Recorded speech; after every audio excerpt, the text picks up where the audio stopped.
Hey guys, and welcome back to this channel. In this video, I'll be showing you guys how you can use keyframes on CapCut PC. You can do it for a lot of things. You can go to basic transform, add a keyframe here, go to another frame and you can zoom in. Then you can go to another frame and you can zoom out.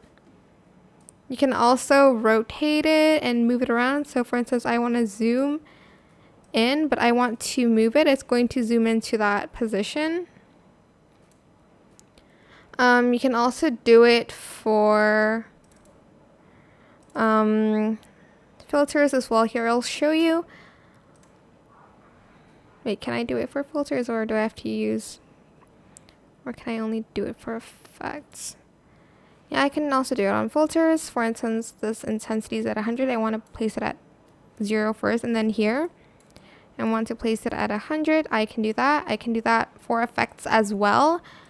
I can do that to move text around using keyframes, as well as adjustments here if I want to make it black and white. So go to adjustments, and I'm going to add in a keyframe here, and I'm going to turn on the saturation.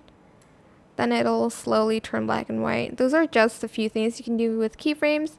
Just keep exploring, and I hope that this video is helpful. And that is it. I hope this tutorial was helpful for you guys. Don't forget to like, comment, share, and also subscribe to this channel if you haven't done that already. If you have any more questions about this video, just leave it in the comment section down below.